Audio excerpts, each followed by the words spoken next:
Hello everyone, कैसे हैं आप सब लोग। आ गए हैं हम फिर से वापस, ऑफ कोर्स आप सबके लिए। तो क्या स्टार्ट करने वाले हैं आज हम, integration, the most interesting part of the 12th standard. ये पूरे मैथ्स का, वैसे तो मुझे तो सारे चैप्टर्स इंटरेस्टिंग लगते हैं, बट आपके लिए इंटीग्रेशन इज लाइक आन बान शान, जो भी आप बोलो वो पूरे 12th स्टैंडर्ड के लिए। और आपको JEE में, मेंस में, एडवांस में, सब में ये चीजें बहुत काम आने वाली हैं। And it is the second step of differentiation. ठीक है, हमने जो डिफरेंशिएशन किया चैप्टर 5, या फिर हमने किया AOD which is application of derivatives और डिफरेंशिएशन।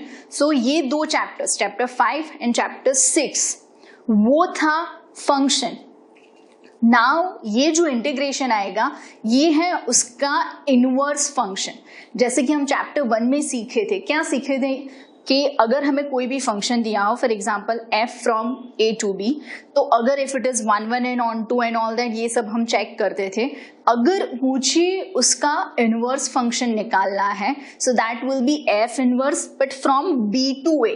पहले वाला कहां से था, a टू b, अब आएगा b to a, x to y, उसके बदले आएगा y to x, question to answer, उसके बदले आएगा आंसर टू क्वेश्चन। ठीक है, ये क्या है, let me tell you in detail exactly. Chapter 7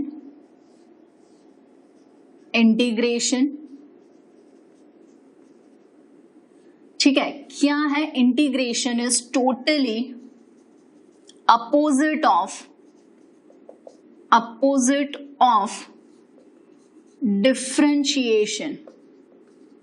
मतलब मुझे जो भी डिफरेंशिएशन में आता था एग्जैक्टली उसका उल्टा मुझे करना है, और we can say this is the inverse function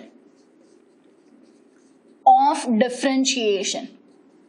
ठीक है, मतलब अगर differentiation f from a to b, if this is the differentiation, so f inverse from b to a, that is your integration। ठीक है, तो क्या होता था हमारा डिफरेंशिएशन। सो अगर आपको बेसिक चीजें याद हो, so differentiation was to decrease. बहुत ही सिंपल अगर हमने मतलब समझा हो तो, so differentiation d, so decrease, integration i, so to increase.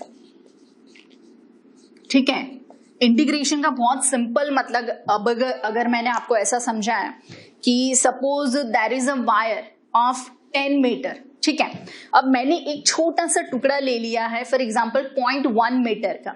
ठीक है, 0.1 metre is the 10th portion of 1 metre, so it is the 100th portion of 10 metre. ठीक है, 1 मीटर का 10th पोर्शन, सो इंटू 10 हो गया, तो उस हिसाब से अपॉन में भी 10 होगा, तो वो क्या हुआ, 100th portion of 10 metre.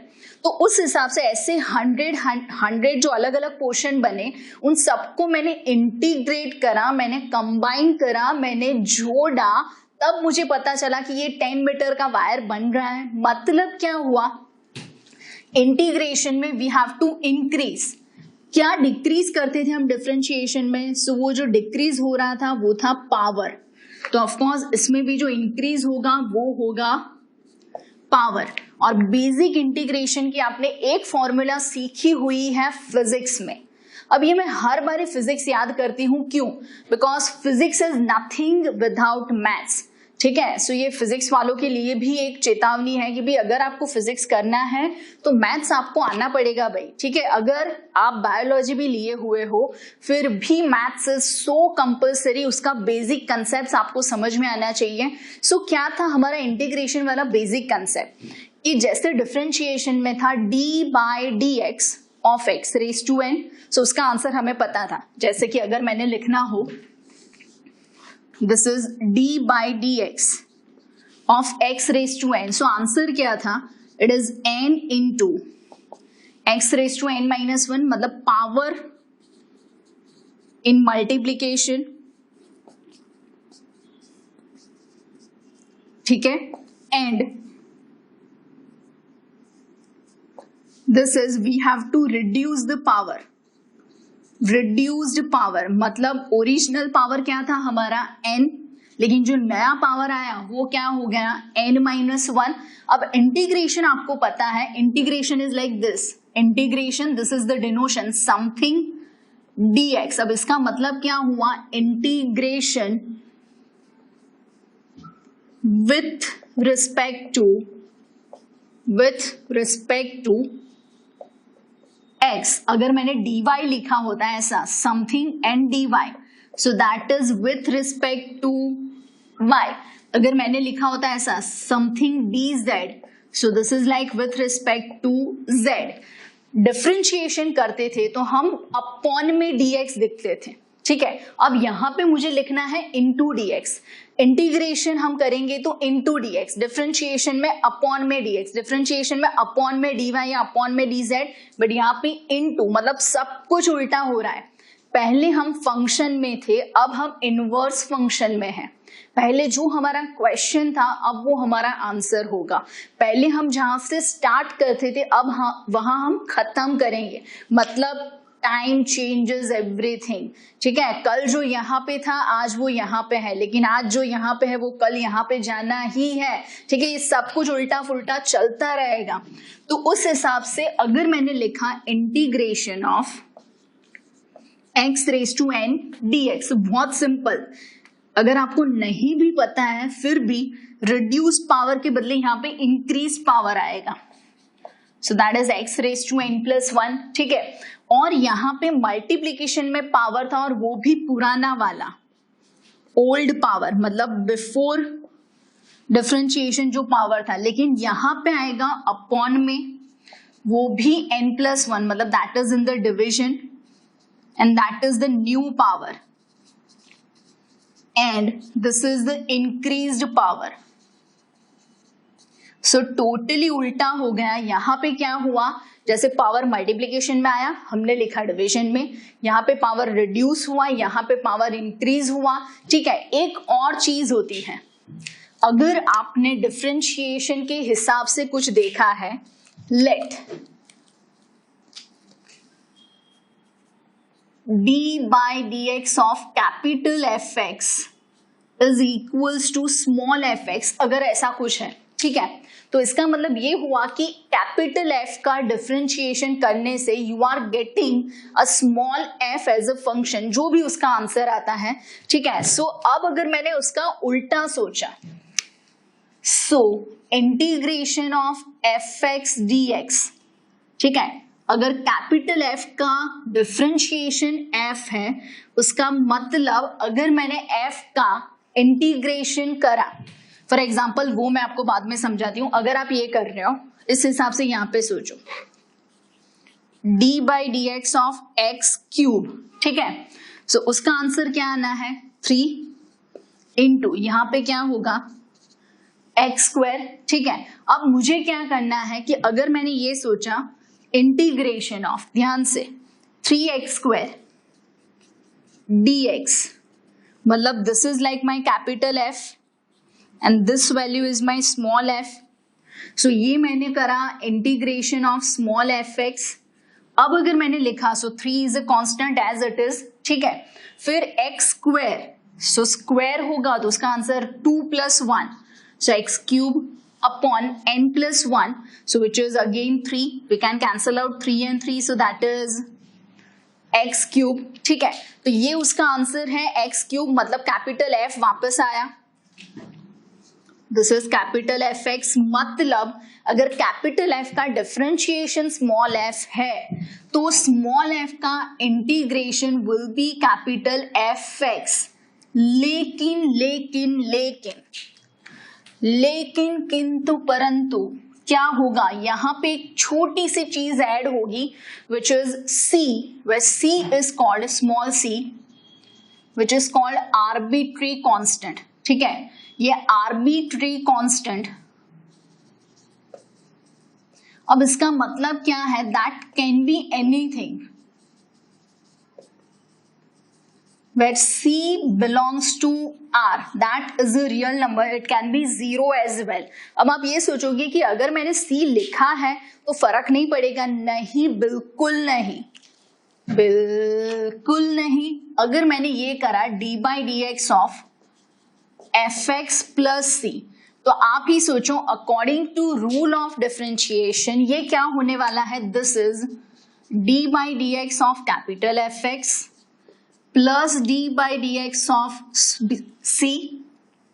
Now d by d x of capital F x, उसका आंसर हमने लिखा है दैट इज स्मॉल एफ, ये लिखा हुआ है, so it is small f x plus constant का differentiation we know very well, this is 0, so this equals to f x. मतलब ये सी लिखने से कोई फर्क नहीं पड़ने वाला। तो अब मैंने इसका उल्टा लिखा अगर, so integration f x d x is equals to capital F x plus c, where c can be anything and that belongs to R. So it can be anything according to the function. So उसको बोलते हैं arbitrary constant. कौन सा constant? Arbitrary constant, जो अपनी value हर बारी अपने आप से डिसाइड करता है, ठीक है। So now अगर मैंने ऐसा सोचा हो कि मुझे चाहिए इंटीग्रेशन की फॉर्मूलाज, अगर आप ये सोचो कि जैसे कि हमें बेसिक समझ में आ गया कि ये इंटीग्रेशन हो रहा है, इंटीग्रेशन में फॉर्मूला इस तरीके से आती है, ठीक है। अब ये फॉर्मूला कैसे लिखनी है कोई भी सम के लिए, तो आपको कुछ नहीं करना है, आपको ये सोचना है कि डिफरेंशिएशन क्या है, उसके हिसाब से हम फॉर्मूला लिख सकते हैं। फॉर एग्जाम्पल मैंने लिखा है सपोज कैपिटल एफ एक्स, उसका अगर डिफरेंशिएशन हो गया सो स्मॉल एफ एक्स मिलेगा, ये मुझे समझ में आया। तो उसका उल्टा भी मुझे समझ में आया कि स्मॉल एफ एक्स का इंटीग्रेशन कैपिटल एफ हो रहा है। सो अगर मैंने यहां से यहां तक का सोचा, सो this is obviously the integration. For example अब आप ये सोचो कि आप इंटीग्रेशन कर ही नहीं रहे हो, आप कर रहे हो डिफरेंशिएशन, आप इंटीग्रेशन कर ही नहीं रहे हो, भूल जाओ इंटीग्रेशन के बारे में। सो उस हिसाब से ध्यान से, if this is x square, so उसका डिफरेंशिएशन क्या होगा 2x, मतलब 2x का इंटीग्रेशन क्या होगा एक्स स्क्वायर। अगर मैंने लिखा 3x क्यूब, तो उसका डिफरेंशिएशन होगा 3 इंटू 3 इज 9 एक्स स्क्वायर, ठीक है। मैंने कर लिया 3 आगे and power reduce, so which is 9x square. अगर हमने लिखा रूट एक्स, ठीक है, अब रूट एक्स का क्या होगा 1/2 रूट एक्स, ठीक है। अगर मैंने ऐसा कुछ लिख दिया कि for example log x, so log x का डिफरेंशिएशन इज 1/x। अगर मैंने लिख दिया a raised to x, सो उसका डिफरेंशिएशन आएगा a raised to x log a to the base e, ठीक है। अगर मैंने लिख दिया sin x, उसका आएगा cos x। अगर मैंने लिख दिया cos x, उसका माइनस साइन एक्स, ठीक है। ऐसे तो बहुत सारे फॉर्मूलाज हैं, हम अभी सिर्फ बेसिक फॉर्मूलाज पे कॉन्सेंट्रेट करते हैं, ठीक है। अगर मैंने ऐसा कुछ लिखा कि जैसे सेक्स स्क्वायर एक्स, अरे 10x, सो 10x का क्या आएगा सेक्स स्क्वायर एक्स, ठीक है। अगर मैंने लिखा cot x minus cos x square x, ठीक है। अगर मैंने लिखा cosec x which is minus cosec x cot x, if sec x, so which is sec x tan x। अगर मैंने लिखा e raised to x, अब ये बंदा बहुत ही नालायक है। क्यों? ये बंदा इतना ढीठ है, इसको कोई फर्क नहीं पड़ता, उसका डिफरेंशिएशन करो चाहे इंटीग्रेशन करो, चाहे एक बार करो 2 बार करो 3 बार करो, हम तो ऐसे हैं भैया, कोई फर्क नहीं पड़ेगा, कोई फर्क नहीं पड़ने वाला बिड़ू। इसका आंसर इंटीग्रेशन और डिफरेंशिएशन दोनों में वही का वही रहेगा, कुछ भी हो जाए इसको चेंज नहीं होना है, प्रोवाइडेड कि x का कोफिशिएंट सब जगह पे 1 है, ठीक है। तो उस हिसाब से ये सब जो मैंने लिखा, ये मैंने यहाँ पे जिसको लिखा, ये सब हमने डिफरेंशिएशन का लिखा है। तो इसका उल्टा मतलब ये सारे d बाई डी एक्स में है, तो अब ये उसका उल्टा अगर मैंने 1-2 फॉर्मूला लिखी, सो इस हिसाब से इंटीग्रेशन ऑफ 2x, तो क्या होना चाहिए एक्स स्क्वायर। अब अगर चलो सपोज मुझे इसकी मेथड चाहिए, मेथड माने सपोज मैंने ऐसा बोला 2 as it is obviously differentiation की तरह x raised to 1 dx, so 2 as it is because अकेला कांस्टेंट हो तो हम कुछ और सोचेंगे, लेकिन कांस्टेंट उसके साथ है वेरिएबल के साथ, so x raised to 1 माने n हो गया, तो उस हिसाब से 2 into x raised to 2 by 2, अगर मैंने प्लस c लिखना है तो हम लिख सकते हैं, बिकॉज इंटीग्रेशन में हम c लिखेंगे बिकॉज पहले डिफाइन होता है फंक्शन, बाद में डिफाइन होता है कौन, इनवर्स। सो अगर फंक्शन माने कि डिफरेंशिएशन पहले से डिफाइन है, अगर हम ये सोचे कि ये डिफरेंशिएशन अगर पहले से डिफाइन हो रखा है तो हम c हमेशा इनवर्स में मतलब कि इंटीग्रेशन में लिखेंगे, क्योंकि वो बाद में आया है और हमेशा एडजस्ट वही करता है जो बाद में आता है। पहला वाला तो भाई आके ऐसे बॉस की तरह फैल चुका है, ठीक है, राजा की तरह कि भाई हम तो भाई नहीं कुछ हिलेंगे, तो जो भी एडजस्टमेंट करेगा वो इंटीग्रेशन करेगा, इनवर्स फंक्शन करेगा, ठीक है। तो यहाँ पे this is like 2 cancel and this is x square plus c, so answer आ रहा है, don't worry about c, because ये जो चीज है c का फिर डिफरेंशिएशन अगर होगा भी इन सारे फंक्शंस में प्लस c अगर मैंने लिख भी दिया कोई फर्क नहीं पड़ेगा, बिकॉज उसका जो भी डिफरेंशिएशन होगा वो तो फिर जीरो ही होना है, तो वो कुछ फर्क नहीं पड़ने वाला। अगर मैंने लिख दिया कि भाई मुझे चाहिए cos x, so integration of cos x, अब इसका आंसर क्या है, तो इसका आंसर आना है sin x, मतलब डिफरेंशिएशन से उल्टा आया, सो this is sin x plus c।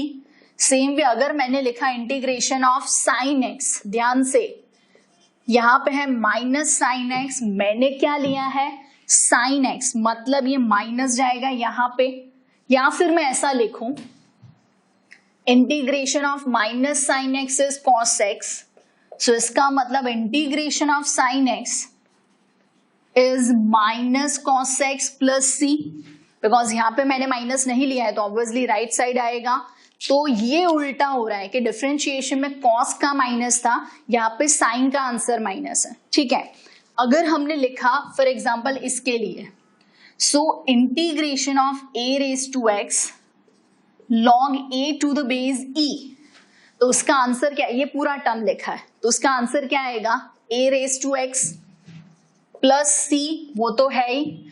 अब ध्यान से ये log a to the base e मैंने बाहर ले लिया होता, integration a raise to x, so this is a raise to x plus c। अब अगर मैंने लिखा है सिर्फ integration a raise to x, so that equals to a raised to x upon log a to the base e plus c upon log a to the base e। अब आपको ये लगेगा कि मैं तो c कब से चिल्ला रही थी, यहाँ पे c आना चाहिए, लेकिन दिस इज c, क्यों, बिकॉज ये कांस्टेंट है। अब कांस्टेंट मैंने 15 लिखा हो या 51 लिखा हो क्या फर्क पड़ता है, कांस्टेंट इज कांस्टेंट, वो बहुत बड़ा भी हो सकता है बहुत छोटा भी हो सकता है, that depends on the given function. So मैंने क्या लिखना है कांस्टेंट के फॉर्म में ही, just this is a raise to x upon log a to the base e plus मैंने लिख दिया c डैश, की फर्क पैदा है, कांस्टेंट तो कांस्टेंट ही है, हमने सिर्फ कांस्टेंट को अलग से नाम दे दिया विच इज c डैश, कोई फर्क नहीं पड़ता आप कांस्टेंट को c बोलते हो, c डैश बोलते हो, c डबल डैश बोलते हो, c1 c2 c3 whatever it is, आप जो भी चाहो लिख सकते हो, जितनी बार इंटीग्रेशन करो उतनी बारी अलग अलग कांस्टेंट लेना हो तो भी ले सकते हो, ठीक है। फिर अगर हमने ऐसा कुछ लिया है, ध्यान से देखिएगा, जैसे कि डिफरेंशिएशन ऑफ, ये मैंने लिखा है cos 2x, ठीक है। सो अब ये तो चेन रूल हो गया, क्यों chain rule, because this is the combination of two function. कौन से टू फंक्शंस, तो ये है एक तो cos, ठीक है, ये हमें दिख रहा है, सो एक तो है हमारा cos और दूसरा है हमारा 2x। cos is a function as well as 2x is a function, तो हम क्या करते थे, एक cos का डिफरेंशिएशन करते थे और दूसरा करते थे 2x का, it is like a chain rule, और चेन रूल का मतलब जब तक कि लास्ट वेरिएबल नहीं आता तब तक सारे टर्म्स मल्टीप्लिकेशन में ही आने हैं, मतलब इसका डिफरेंशिएशन अगर हमने लिखा, सो दिस इज कॉस का minus sine 2x and 2x का 2, ठीक है। तो उस हिसाब से अगर मैंने यहाँ पे फॉर्मूला लिखी, ध्यान से, बहुत ही ध्यान से, इंटीग्रेशन ऑफ साइन 2x, ठीक है। जैसे यहाँ पे आप सोचो कि माइनस साइन x था, तो उसका मैंने अगर साइन लिखा तो ये माइनस राइट साइड चला गया, तो वो माइनस कॉस x हो गया। तो उसी हिसाब से यहाँ पे into log a to the base e था, तो ये टर्म यहाँ पे डिनोमिनेटर में जाएगा, तो ये अपॉन में आ गया, ठीक है। तो अब वही सोचे, तो जैसे मैंने सिर्फ साइन 2x लिया है, तो कौन सी चीजें नहीं ली है, एक तो ये माइनस और दूसरा ये 2। माइनस अगर मैंने यहाँ पे नहीं लिया है लेफ्ट साइड, तो ऑब्वियसली राइट साइड आएगा, तो cos 2x के बदले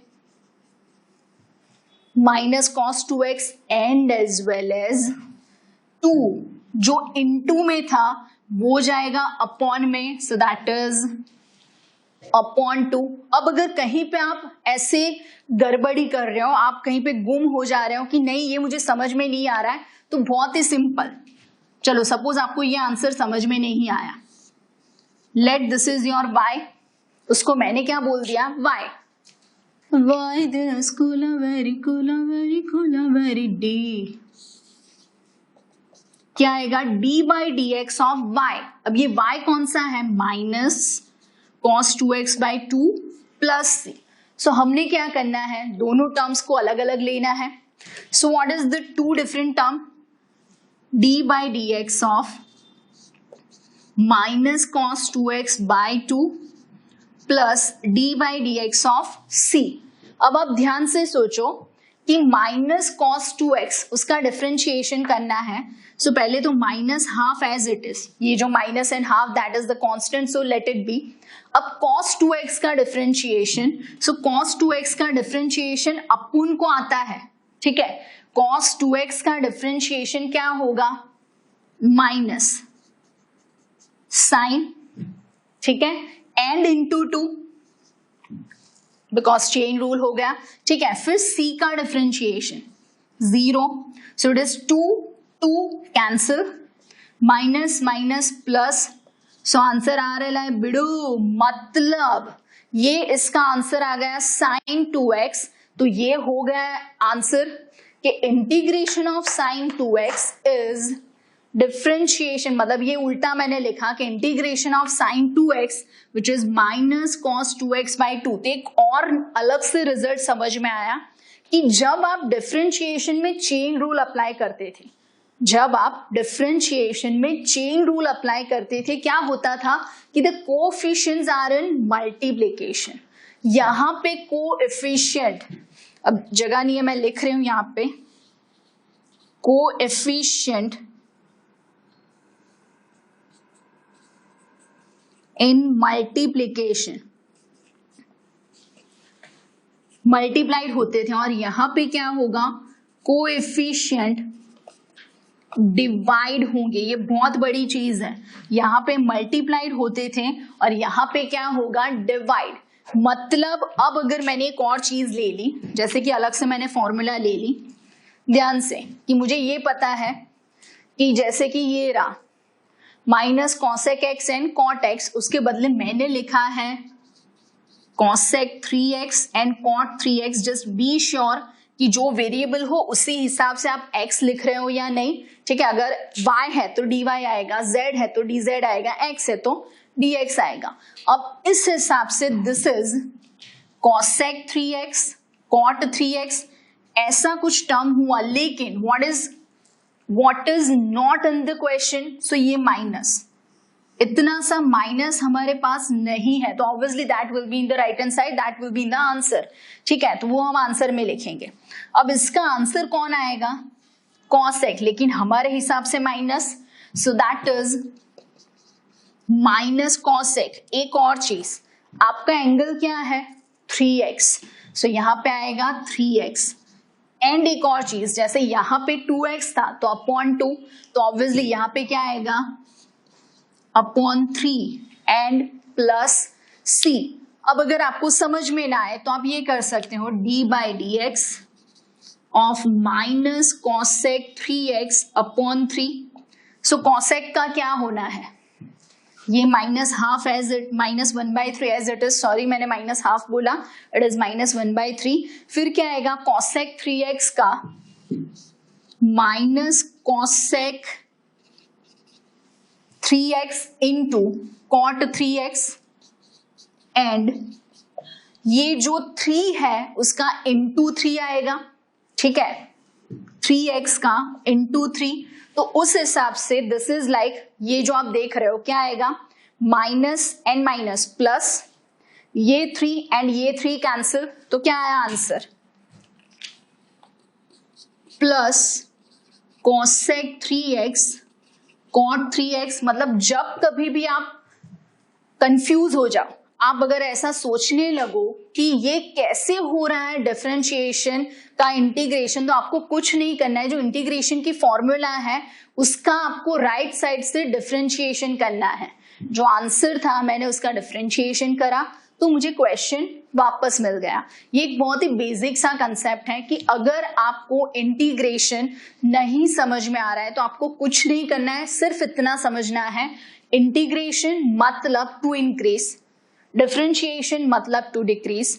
differentiation and integration are totally opposite. ये हो रहा है A to B और ये क्या हो रहा है B to A, ठीक है, ये दोनों एकदम टोटली ऑपोजिट उल्टी प्रोसीजर है। ये उल्टी प्रोसीजर में क्या होता है कि यहाँ पे आप पावर रिड्यूस करते हो, यहाँ पे आप पावर इंक्रीज करते हो, यहाँ पे आप कोएफिशिएंट मल्टीप्लाइड करते हो, यहाँ पे आप कोएफिशिएंट डिवाइड करते हो, ठीक है। यहाँ पे कुछ प्लस है तो यहाँ पे अगर ये माइनस है तो यहाँ पे उल्टा माइनस आएगा, प्लस का प्लस रहेगा, तो उस हिसाब से आपको जाना है। जैसे एडिशन आप करते हो तो उसका उल्टा सब्ट्रैक्शन होगा, मल्टीप्लिकेशन आप कर रहे हो तो उसका उल्टा डिवीजन होगा। एग्जैक्टली द सेम थिंग जो भी आप डिफरेंशिएशन में करते हो, x⁻n का पावर मल्टीप्लाइड, यहाँ पे पावर डिवाइड, यहाँ पे पहले मल्टीप्लाइड और यहाँ पे बाद में, ठीक है, this is before and this is after. ये जो पावर मल्टीप्लिकेशन में आ रहा है ये बिफोर है, तो ये जो पावर डिवाइड हो रहा है ये आपका आफ्टर है, ठीक है। यहाँ पे पावर रिड्यूस हुआ, यहाँ पे पावर इंक्रीज होगा। सो यही कंसेप्ट से हमें ये समझ में आया कि अगर आपने डिफरेंशिएशन से इंटीग्रेशन करा है तो कई बार क्या होता है कि बहुत बड़ी वैल्यूज होती हैं, बहुत छोटी वैल्यूज होती हैं, तो कई बार पॉइंट में मिस्टेक होती है। जैसे कि आप देख रहे हो कि मैंने ऐसा लिया हो 10.005, ठीक है, 10.005, अब उसके बदले अगर मुझे 10.01 लिखना है तो भी चलेगा, क्यों, बिकॉज मैंने उसको ऑलमोस्ट राउंड ऑफ कर दिया। तो ये जो फर्क पड़ रहा है दो वैल्यूज के बीच में, that can be covered using this c which is an arbitrary constant. It can be anything, it can be zero as well, or positive or negative, that is a real number, that is your arbitrary constant, ठीक है। So integration and differentiation are totally related to each other. एक दूसरे के सिवा ये दोनों कुछ नहीं हो सकते, ठीक है। सो ये दोनों जन्म जन्म के साथी हैं, एक दूसरे से जुड़े हुए हैं। अगर आपको डिफरेंशिएशन आता है तो ऑफ कोर्स आपको इंटीग्रेशन आना ही आना है, कुछ दिक्कत नहीं होनी है। सिर्फ डिफरेंशिएशन की फॉर्मूला उसको उल्टा करके यहाँ पे हमें इंटीग्रेशन की फॉर्मूलाज करनी है। ये है हमारा इंट्रोडक्शन ऑफ चैप्टर 7। ये यहाँ पे हमने फॉर्मूलाज लिखी हैं, अभी बहुत सारे फॉर्मूलाज लिखनी बाकी हैं जो हम सीख चुके हैं डिफरेंशिएशन में।